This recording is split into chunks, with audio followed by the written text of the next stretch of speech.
primary concern is to ensure the health and safety of our children. We strive to make the best possible decisions for them. Although some decisions may be difficult, we depend on the knowledge of pediatricians and experts in the field.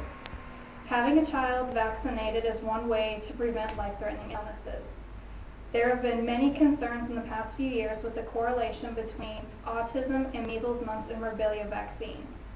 Although there is no current research that indicates that the MMR vaccine causes autism, most parents will almost always question the correlation until more research is done and it becomes proven without a doubt.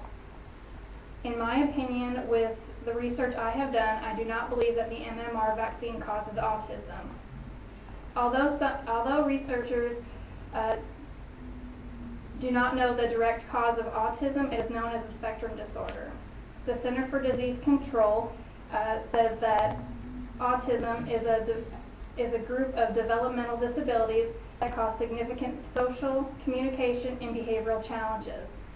Autism ranges from mild to severe, and each case is different. The reason it is thought that MMR vaccine causes autism is because autism is normally recognized around the same time your child is scheduled for their first MMR vaccination. According to the American Academy of Pediatrics, autism may be noted initially in infancy as impaired attachment, but autism is most often first identified in toddlers, mostly boys from 18 to 30 months of age. Autism is difficult to diagnose because all children develop at different rates.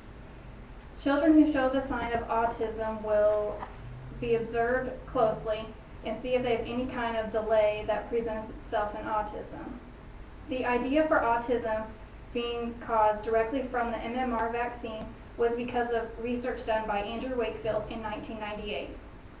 It was later found to be unreliable and causing Wakefield to lose his medical license. Dr. Paul A. Offit with the Division of Infectious Disease reports to the American Academy of Pediatrics.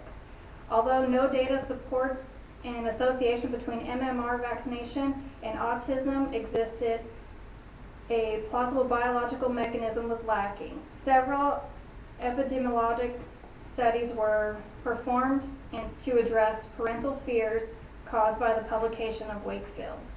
Studies conducted by the Toronto geneticist Stephen Shear, who is one of the world's top researchers for autism, states that there is no compelling scientific evidence to convince him that the MMR vaccination is an issue with autism. And from a scientific point of view, the issue is dead. Since most researchers have not found the direct cause of autism after their child receives their MMR vaccination, research is continuing to be done for other possible factors that lead to autism. The Center for Disease Control, along with other agencies, are still conducting research to find out what does cause autism. The Center for Disease Control admits many doctors believe that genetics will likely play a role in autism.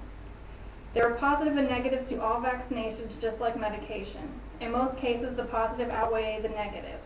For instance, if one fails to have their child vaccinated for the MMR vaccine, that child will be at a higher risk for contracting measles, mumps, or rubella, or all three. Unfortunately, all of these diseases remain a threat in the United States. It is heartbreaking to know that autism affects so many children and an exact cause has not been found. No parent ever wants their child to suffer from any disease or disorder, and when this unfortunate diagnosis happens, we want to find something to blame it on. Unfortunately, the MMR vaccine is not the cause, and we should start putting our resources to work in some other department to look for another cause. If autism is present from birth, it is going to show up no matter if the child is vaccinated or not. If autism is not going to be present in the child and the parent does not have the child vaccinated, that child will be put at risk for other preventable diseases. If, on the other hand, a child has autism but has not had a clear diagnosis, one should still have their child vaccinated. It will only help in the fact that it will prevent the child from getting other illnesses. It is always better to be proactive than have the child faced with autism trying to fight other illnesses. In conclusion, if parents still question whether or not to have their child vaccinated, the parent should always talk to the pediatrician or reputed websites to look up information. One should not get all of the information from one source and listen to the news media or rumored gossip. A pediatrician or an expert in the field will always put the health and safety of your child first and foremost.